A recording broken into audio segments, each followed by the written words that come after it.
امشب در 24 فرانسه میزبان عراقچی برای از سرگیری مذاکرات هسته‌ای. پاریس میگه از تهران میخواد همکاری با آژانس رو فوراً از سر بگیره. جمهوری اسلامی هم ارسال نامه به کاخ سفید رو تکذیب کرده. واکنش جمهوری اسلامی به کشته شدن نفر دوم حزب الله لبنان. لاریجانی میگه راهی جز رویارویی با اسرائیل باقی نمونده. جاده احمدآباد مصطفی، هوای آلوده سیاه. نفس‌های سنگین ایران زیر آسمان آلوده. کیفیت هوا در نقاط مختلف بحرانی شده. و ابراز امیدواری ترامپ به پایان جنگ اوکراین و روسیه. زلنسکی میگه برای دستیابی به صلح تلاش‌های بیشتری نیازه.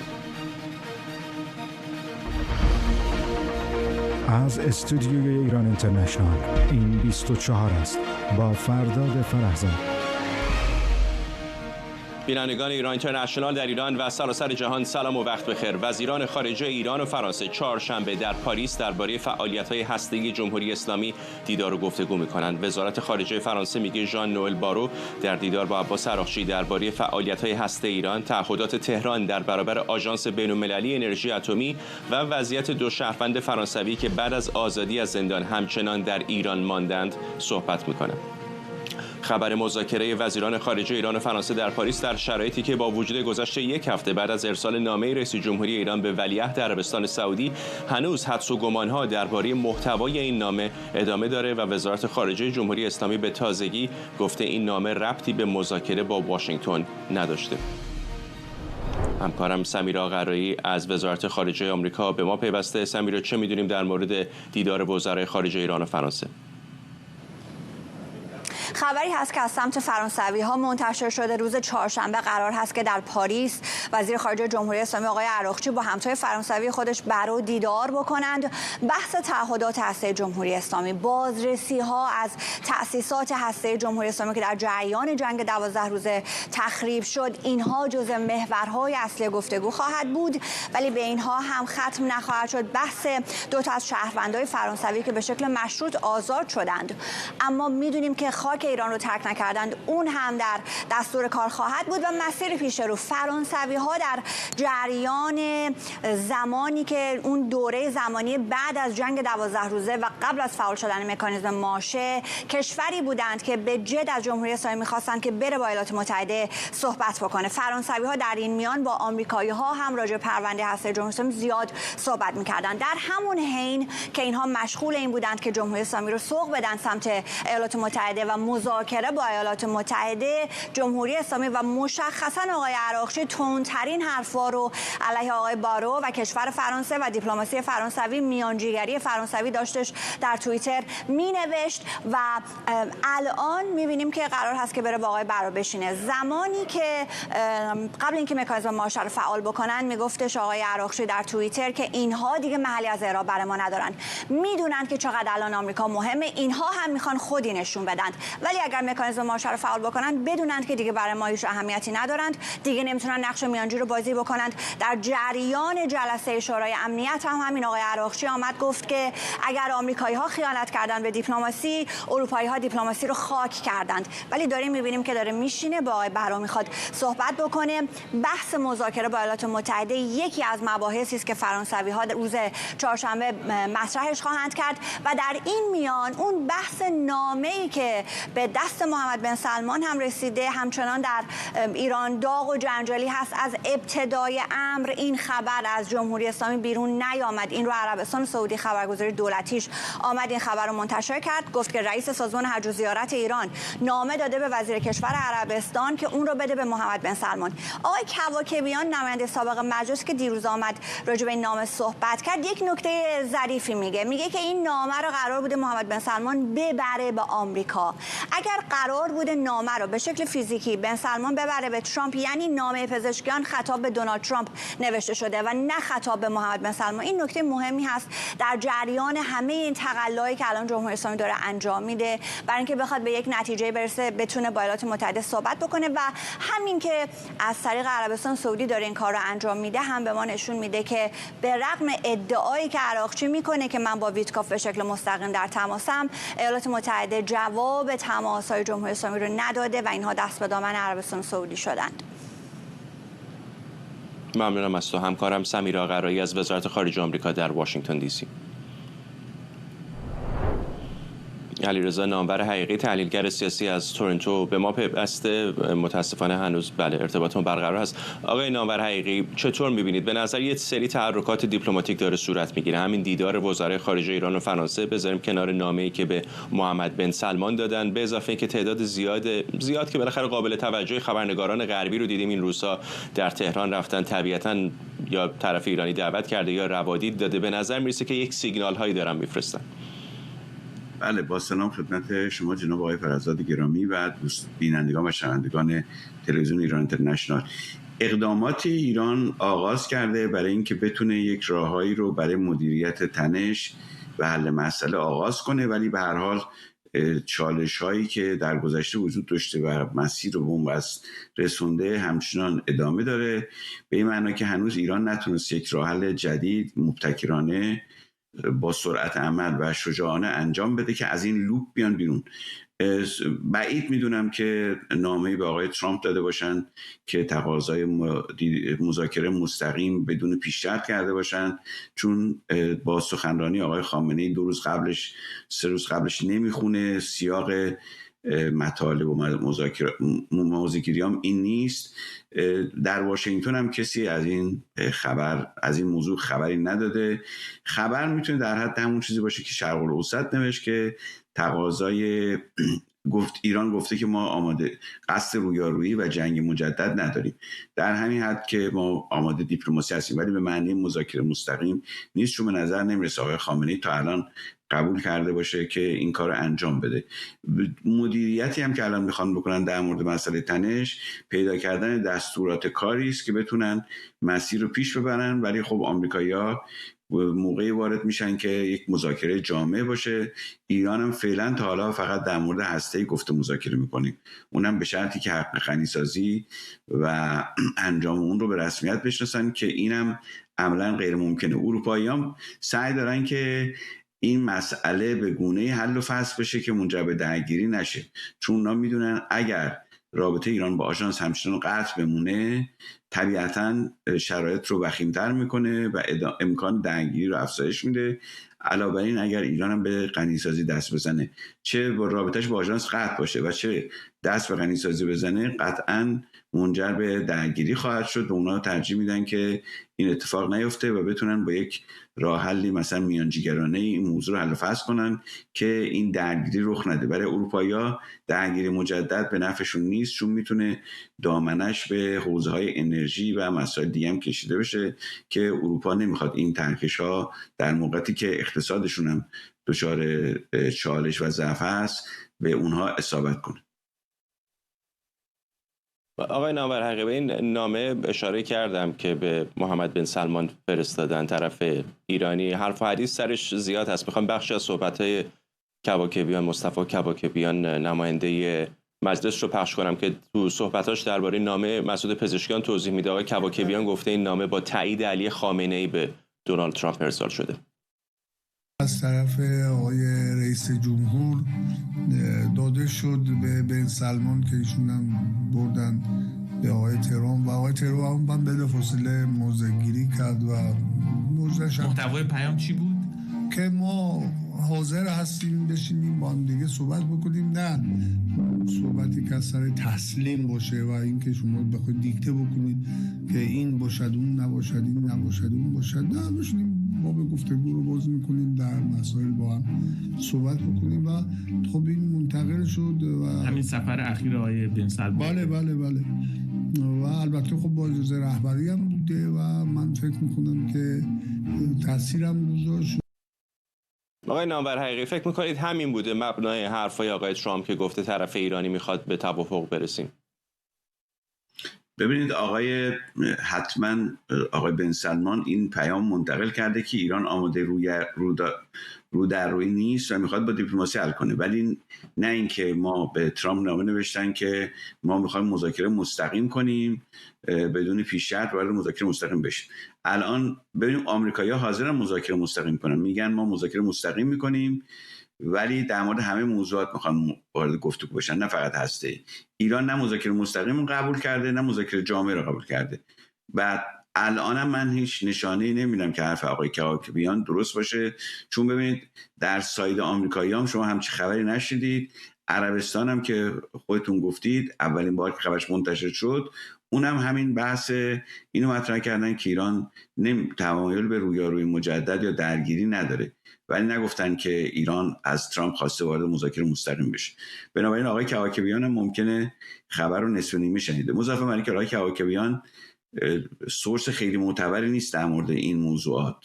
در نتیجه میشه گفت که همچین چیزی رو من بعید می‌دونم که وجود داشته باشه، یعنی به این شکلی که ایشون گفته قطعا غلطه.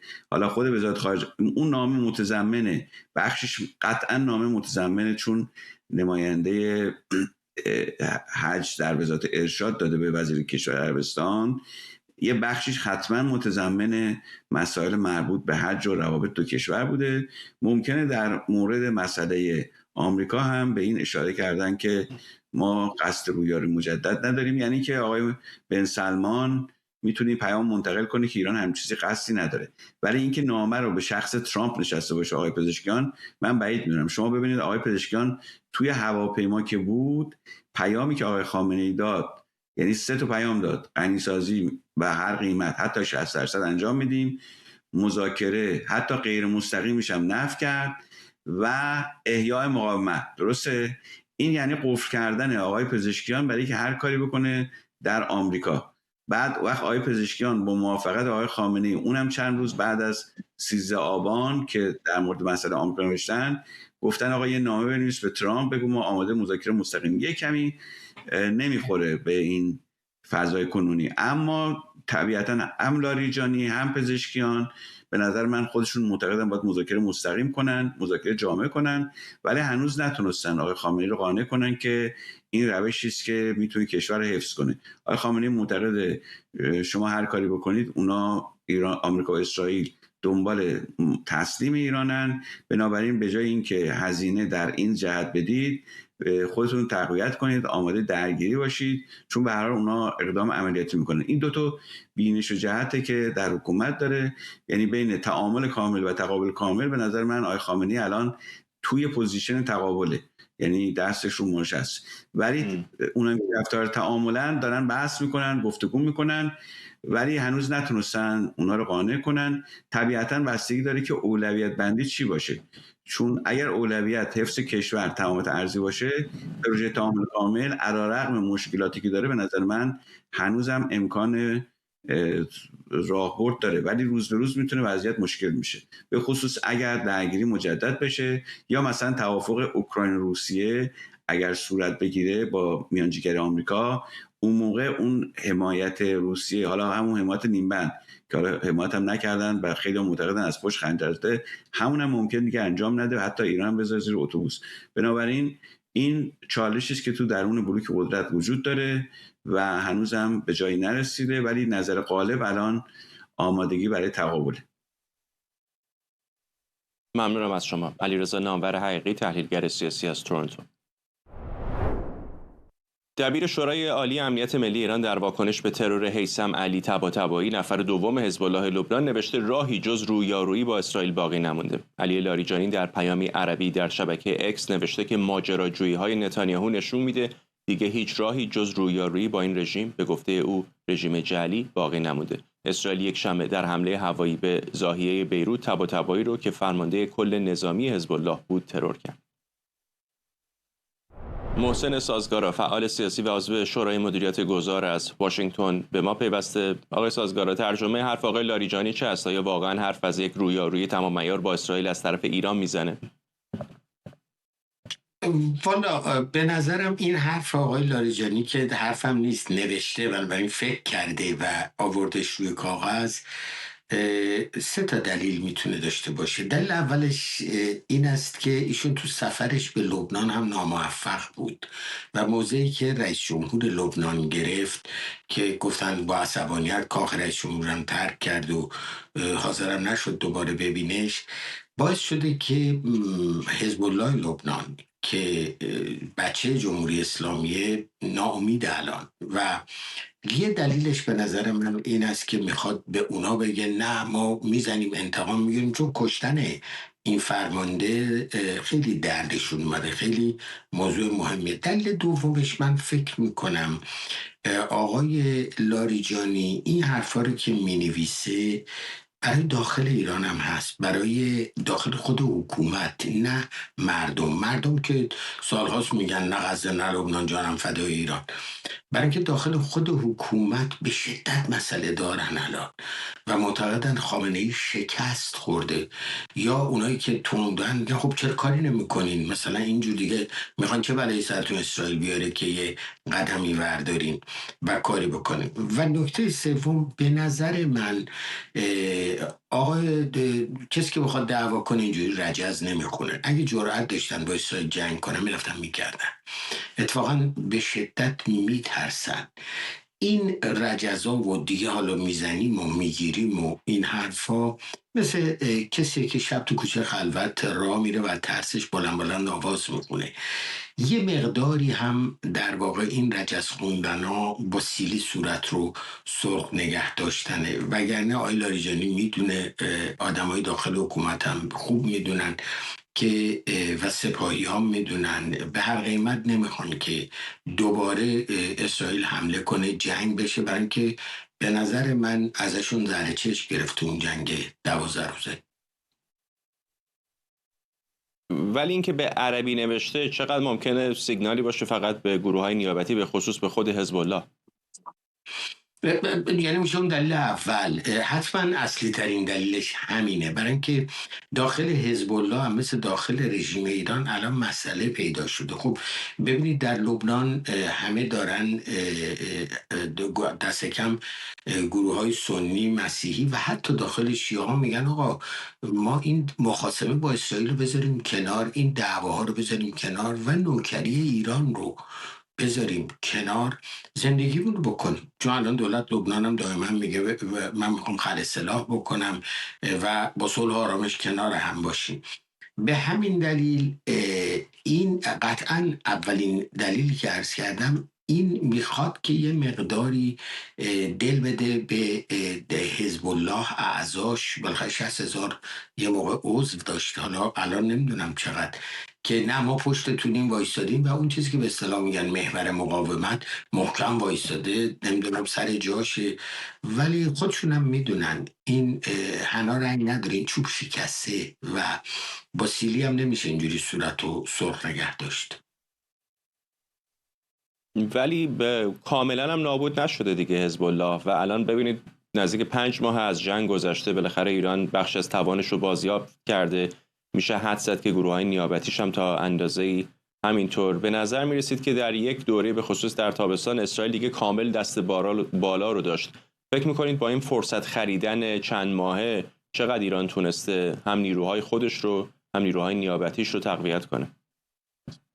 به گفته معاون وزارت خزانداری امریکا، جمهوری اسلامی بیش از 1 میلیارد دلار تو همین بدبختی اقتصادی کشور پول به حزب الله رسونده صرف بازسازیش کنه. چون یه موقع حسن نصرالله گفته بود که ما قصه نداریم، ایران سلاحامون رو میخره، حقوق بهمون میده، پول وقتی خراب میشه پول میده بسازن، 12,000 دلار به هر خانواده دادن بسازن. یا همین پارسال هم که زد حزب الله مچاله کرد حزب الله رو، اومدن 18,000 دلار دادن برن نمیدونم بسازن، 12,000 دلار دادن برن هتل، مبادا بهشون سخت بگذره. بنابراین جمهوری اسلامی خیلی زور میزنه شخص آقای خامنه‌ای که این اهرم نیروهای نیابتی رو از دست نده. ولی خب ببینید سوریه سقوط کرده، حماس تموم شده کارایی کردن، الان سعی میکنن تو ساحل غربی اسلحه بفرسته تو محیطه دولت عباس، یه هفته اکتبر برکه خلق کن، چیزی که هم نگرانن نگاه میکنن، یا یمنی ها رو بازسازی کنه، یا انتخابات اخیر عراق. ولی مسئله این است که ببینید آب رفته به جوی به این سادگی بر نمیگرده. ضرباتی که اسرائیل بهشون زده و دوبار فکر کردنی که حتی توی رهبران و فعالان این گروه های نیابتی پیدا شده که آخرش چی و بعدم جمهوری اسلامی نمیتونه ما رو اونطوری که وعده میداد حفظ بکنه، این باعث شده که این شکافا داخل این افتاده. ولی اینی که جمهوری اسلامی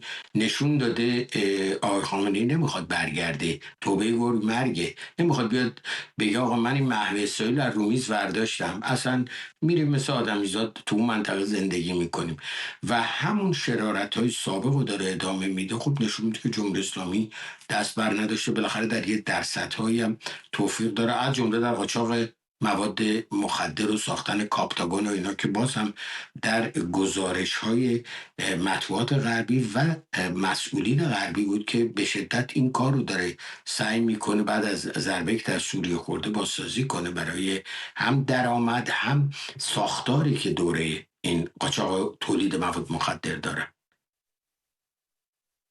ممنونم از شما. محسن سازگارا، فعال سیاسی و عضو شورای مدیریت گذار از واشنگتن.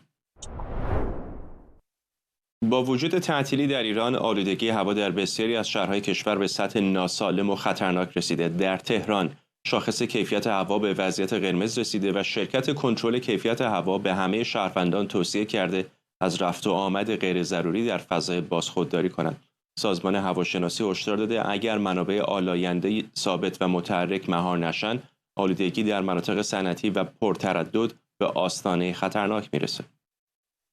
در جنوب کشور و در استان خوزستان هم اداره کل حفاظت محیط زیست این استان از قرار گرفتن هوای 9 شهر استان در وضعیت ناسالم و قرمز خبر داده و مدارس بسیاری در نقاط مختلف ایران به دلیل ادامه آلودگی هوا تعطیل یا غیر حضوری شدند. آذر 1404 این فیلم میگیرم برای ایران اینترنشنال. این وضعیت هوای تهرانه، یعنی واقعا نمیتونم چی بگم. این همه مرگ و میر داریم به خاطر این هوایی که ما داریم میدیم تو ریان. واقعا دیگه خسته شدیم. به خدا نمیدونم، یه زندگی معمولی میخوایم ما، یه زندگی معمولی، یه آب و هوای معمولی، یه برق نمیدونم خیلی چیز پیش پا افتاده، یه آبی که نمیدونم حقمونه. واقعا نمیفهمم به خدا دیگه چیکار باید بکنیم، واقعا نمیدونم.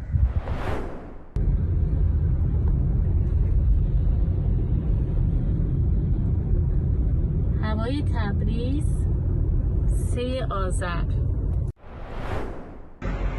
3 آذر ماه. اینم هوای کرج، فقط آلودگی.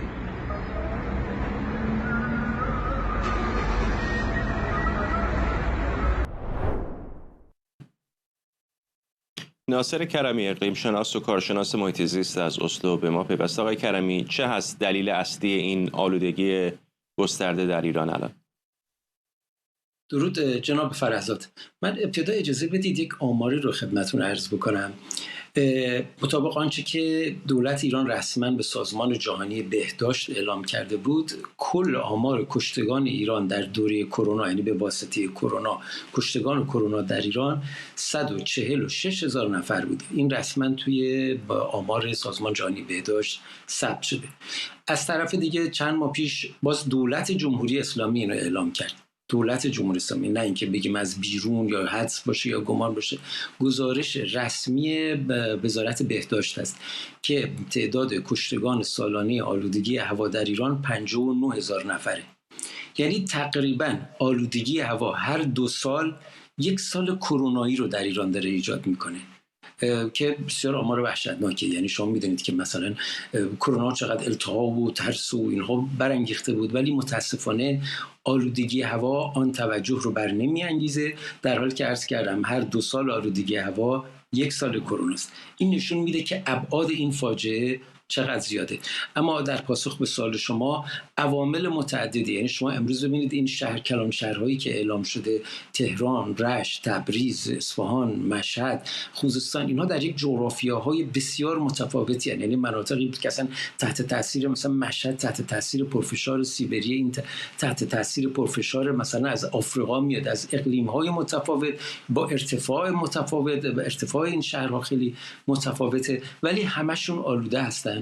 آنچه که مشترک میکنه بین اینها، بگیم چرا با این جغرافیای متفاوت آلودگی دارن، سوخته. یعنی مؤلفه اصلی به نظر میرسه که سوخت باشه. متاسفانه امکان اینکه یک نهاد مستقل به اطلاعات آلودگی هوا دسترسی پیدا بکنه وجود نداره، ولی مشترک بین این شهرها آنچه که هست سوخت نامناسب داره توزیع میشه، مشکوک به اینکه مازوت داره مصرف میشه و بنزینی که داره توزیع میشه به دروغ گفته میشه یورو 4. این قطعا یورو 4 نیست. گوگرد هم همینجور، با گوگرد بسیار گازوئیل هم گازوئیلی است که با در مقدار گوگرد خیلی بالا داره توزیع میشه. و یک نکته مشترک باز در اغلب این شهرها اینه که اینها با طبیعت ویران شده در پیرامون، تالاب‌های خشکیده، دشت‌های خشکیده که باعث تشدید گرد و غبار محلی میشه. یعنی گرد و غبار محلی میاد اضافه میشه به اون آلودگی ناشی از سوخت‌های فسیلی که توی این شهرها وجود داره. عامل اصلی این هست. در مقایسه مثلا ببینیم خب بعضی دیگر از شهرهای منطقه یا حتی کشورهای دیگر هم هستن که بعضی اوقات هم اندازه یا حتی بیشتر از تهران آلوده هستن و الزاما اونها از سوخت‌هایی که در ایران استفاده میشن استفاده نمیکنن یا حتی تراکم خودروها هم اینقدر نیست. چه عواملی دیگری به جز سوخت تاثیر میذاره؟ بعید میدونم. من امروز اتفاقا در یک پهنه گسترده‌ای از جهان، یعنی از مثلا از اون طرف هند من چک میکردم نقشه‌های هوا رو تا بالای سیبری تا بره پایین تا برسه به حوالی قطب جنوب، از این ورم بره تا برسه به اروپا و آفریقا. آلوده ترین شهرها توی دو تا شاخص، یکی یعنی دو نوع آلاینده، یکی دی اکسید نیتروژن و یکی مونوکسید کربن، تهران و اصفهان بودن در ایران. نقشش رو هم منتشر کردم من اینها. به صورت موقت ممکنه یک جاهایی ناگهان مثلا چند روزی آلوده بشه، بعد به خاطر اون جور جاها اغلب تاثیر اینورژنه، یعنی که آلاینده ها امکان خروج پیدا نمی‌کنن، متراکم میشن. شما حتی با سطح کمی از انتشار آلودگی ممکنه یک هوای آلوده داشته باشی توی شرایط اینورژن. ولی بعید یک جایی شما ببینید تعداد روزهای ناسالم در تهران یا به خصوص در خوزستان فقط 4-5 روز ما هوای سالم داشتیم از ابتدای سال تا الان. همیشه هوا در وضعیت نارنجی، قرمز و قرمز خیلی به اصطلاح وضعیت اضطرار و خطرناک، یعنی مثلا به 500 برسه، نه اینکه به 150 یا مثلا اون چیزی که تو تهران امروز بوده گفته میشه 199. به همین خاطر نه، من بعید میدونم یک جاهایی در دراز مدت، مگر اینکه خیلی معدود، نمیدونم یه شهرایی توی مکزیک مثلا گفته میشه یا یه دو مثلا موقتی شهرهای کوچیکی توی هند، ولی شهر بزرگی مثل تهران، کلان شهری مثل تهران واقعا یک نمونه استثنایی است در جامعه. شهری مثل اهواز که 2 میلیون آدم اونجا داره زندگی میکنه. ممنونم از شما. ناصر کرمی، اقلیم شناس و کارشناس محیط زیست از اسلو با ما. جشنواره فیلم‌های ایرانی در شهر سدروت اسرائیل که فقط 1 کیلومتر با غزه فاصله داره در حال برگزاریه. جشنواره نوروز اولین جشنواره فیلم ایرانی در اسرائیل که با همکاری شهرداری سدروت برگزار میشه. شهری که از نخستین اهداف حماس در حمله 7 اکتبر بود و دست کم 53 نفر در اونجا کشته شدند. هدف از برگزاری این رویداد آشنا کردن بیشتر شهروندان اسرائیلی با فرهنگ ایران عنوان شده. در این برنامه 5 فیلم به نمایش گذاشته میشه، از جمله قهرمان اصغر فرهادی و دانه انجیر معابد محمد رسولوف. جزئیات بیشتر در گزارش همکارم بابک اسحاقی.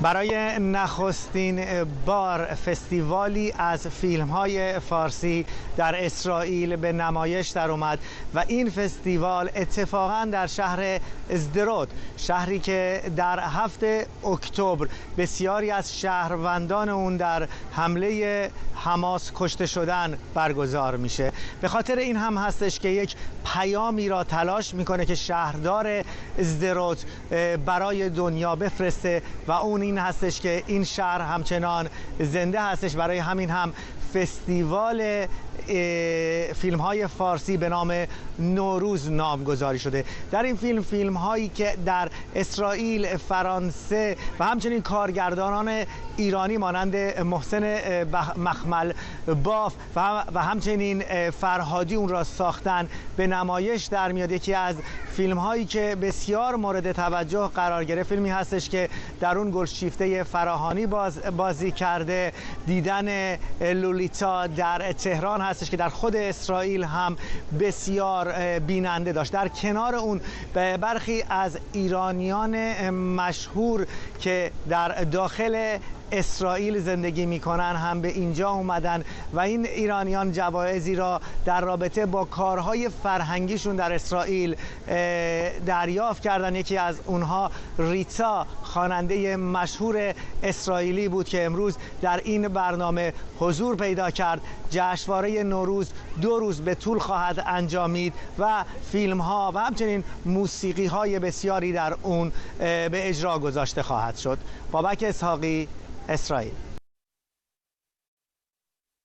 بابک به ریتا اشاره کرد. در حاشیه همین جشنواره بابک مصاحبه اتفاقا داشته با ریتا، خواننده مشهور اسرائیلی، که اون رو هم با هم ببینیم.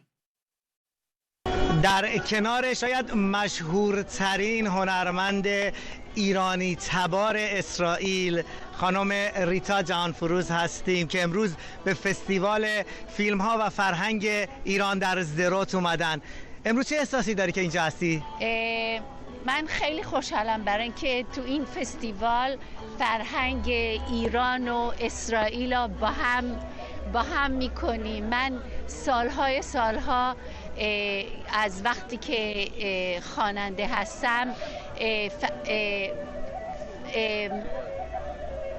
نشون میدم چه فرهنگ ایرانی تو اسرائیل و این یه پلیه بیتوین است. ببخشیم ایرانی فارسیم خیلی خوب نیست. زیاد نمیخوام وقت تا بگیرم. ریتا جان، پیامت برای مردم ایران چه هستش؟ میلیون ها نفر الان دارن نگات میکنن.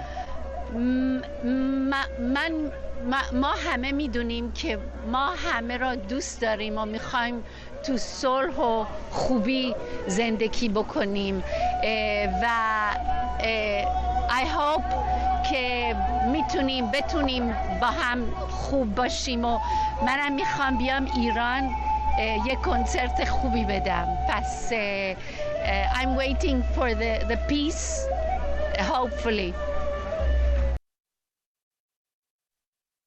بعد از گفتگوهای فشرده آمریکا و اوکراین در ژنو، دونالد ترامپ میگه شاید اتفاق خوبی در راه باشه. این اظهارات در حالیه که او 1 روز پیشتر رهبری اوکراین رو به عدم قدردانی از واشنگتن متهم کرده بود. کرملین هم گفته طرح پیشنهادی آمریکا میتونه مبنای توافق نهایی صلح باشه و ولادیمیر پوتین نسخه ارائه شده رو همسو با مذاکرات آلاسکا دونسته. ولادیمیر زلنسکی با استقبال از گام‌های مهم در ژنو تاکید کرده پایان جنگ همچنان نیازمند تلاش بیشتره.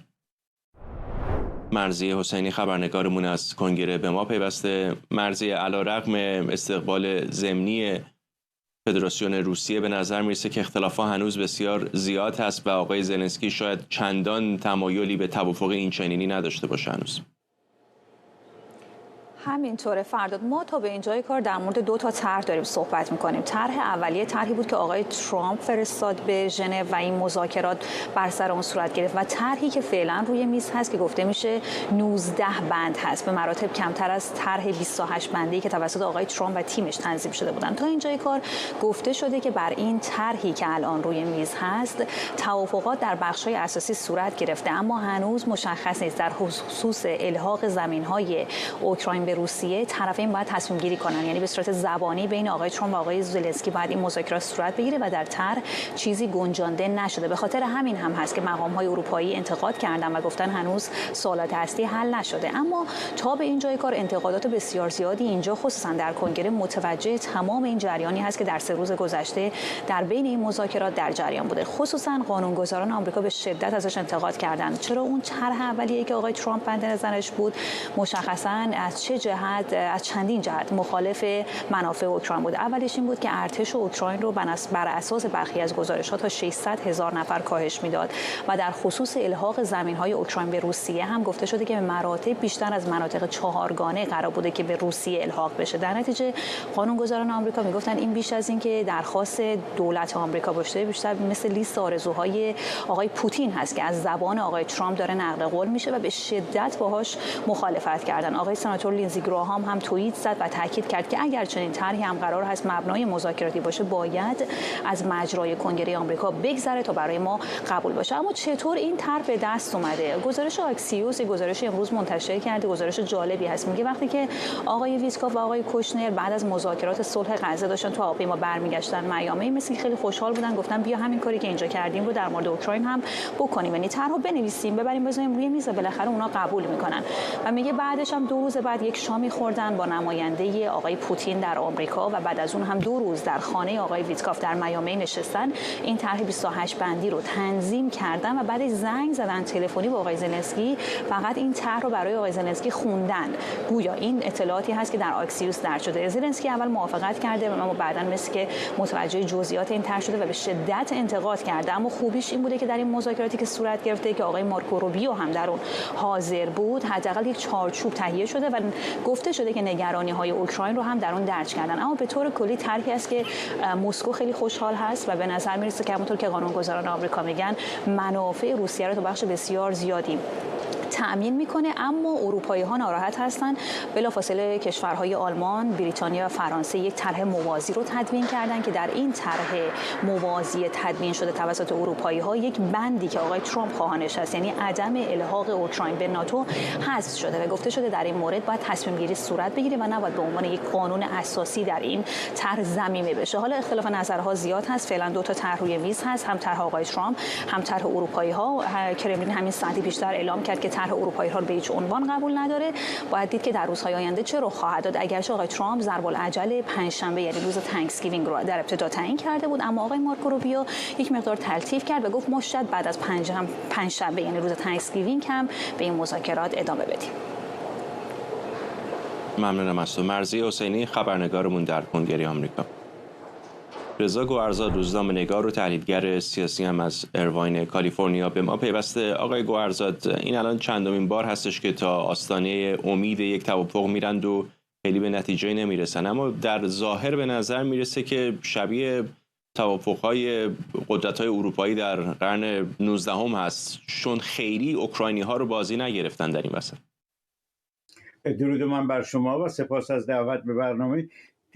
ببینید، از آغاز اوکراین رو به بازی نگرفتن. یعنی شما شاهد این بودین که درست است که اکسیوس این رو میگه و منم از خانم مرضیه حسینی شنیدم در لحظه پیش گفتن اکسیوس گفته اینو در هواپیما تصمیم گرفتن. این سخن در پاسخ به اونی است که گفته میشد که این طرح 28 ماده یا آقای ترامپ رو روس‌ها، نماینده روسیه نوشته و با آقای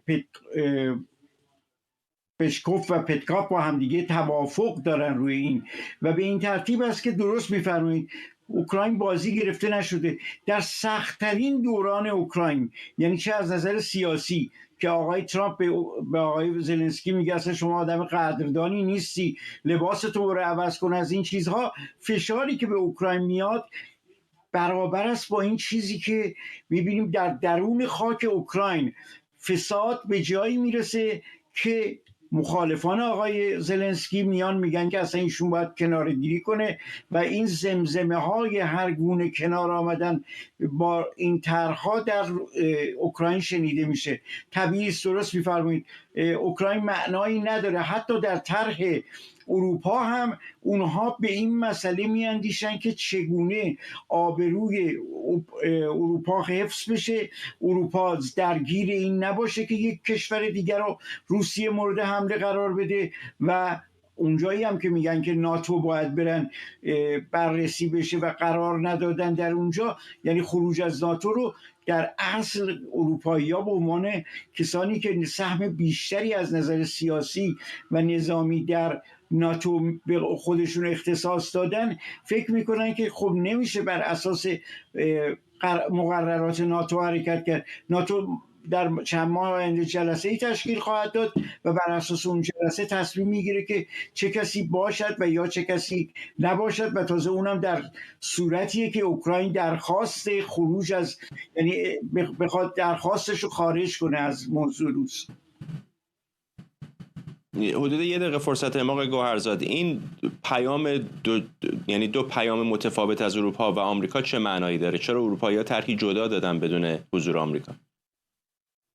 برای اینکه در اون نکته‌های ریزی که با هم مسئله دارن، یکیش مسئله کاهش میزان ارتش و دیگری مسئله منطقه هایی که باید به روسیه بپیونده، سر این با هم اختلاف دارن. به این ترتیب راحت ترین کار این بود که اونها طرحشون رو بنویسن که چی رو میپذیرن. میگن همیشه روی طرح نوشته شده میشه شانه زنی کرد و برای همین رو طرح 28 ماده‌ای آقای ترامپ به 19 ماده‌ای اروپا میرسیم. در اینجا درستم باز هم برمیگردم به حرف اول شما، به نظر میرسه که آقای زلنسکی فقط در اینجا تسلیم این مسئله است که چه کسی در موردش تصمیم میگیره. بله طبیعی است که اینها طرحشون یکی نیست و سر مسائل ریز با هم اختلاف دارن. ممنونم از شما. رضا گوهرزاد، روزنامه‌نگار و تحلیلگر سیاسی از ایرواین، کالیفرنیا. یک گروه پژوهشی فرانسوی با کمک هوش مصنوعی تلاش کرده به این پرسش پاسخ بده که نمایشنامه‌نویسان قرن‌های گذشته اگر امروز زنده بودند چه می‌نوشتند. در این پروژه برای هر صحنه هوش مصنوعی حدود 20 نسخه تولید می‌کنه و بعد تیم هنری 20 بار ویرایش انجام میده تا متن نهایی بیشترین شباهت رو به سبک مولیر، نمایشنامه‌نویس قرن 17 داشته باشه. مهسا مرتضوی گزارش میده. این نمایش را نسخه هوش مصنوعی مولیر، نمایشنامه‌نویس مشهور قرن 17 نوشته. نمایشنامه ستاره شناس یا نشانه‌های کاذب محصول همکاری گروهی از پژوهشگران مولیر و هنرمندان هوش مصنوعی در فرانسه است. این پروژه با یک سوال شروع شد. اگر مولیر بعد از نمایشنامه بیمار خیالی قصد داشت نمایش تازه‌ای بنویسد، چه می‌نوشت؟ کاری که کارگردان این نمایش و رئیس تئاتر مولیر سوربن میکائل بولفار میگوید AI با بی‌طرفی و با الگو برداری از آثار موجود انجام داده. ما فقط خطاها رو به هوش مصنوعی گوشزد میکنیم و خودمون چیزی نمینویسیم. همین باعث شده نکاتی را کشف کنیم که فکر میکردیم تاریخی نیست، اما بعد میبینیم در آثار مولیر وجود داره. برای من جالب است که AI گاهی چیزهایی رو بهتر از ما می‌بینه و به فهم تازه‌ای از مولیر میرسه.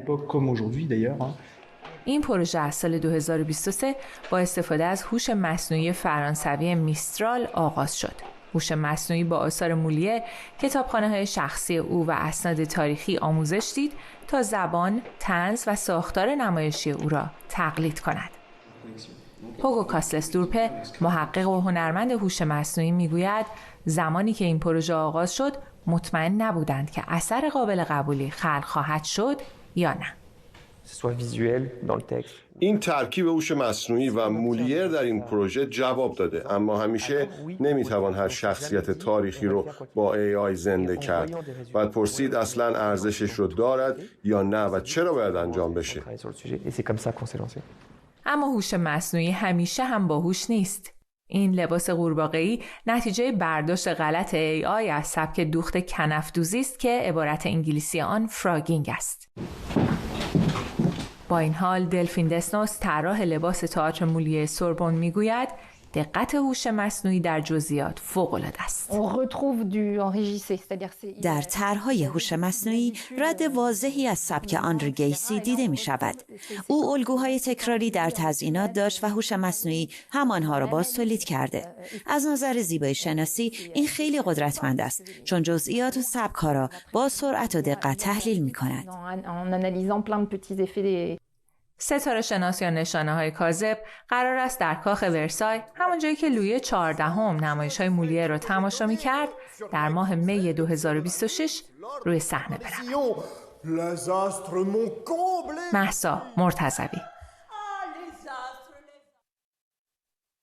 و با این گزارش میرسیم به پایان برنامه 24 امشب. ممنون از همراهیتون. این برنامه رو کمی دیرتر میتونید دوباره در یوتیوب ایران اینترنشنال ببینید.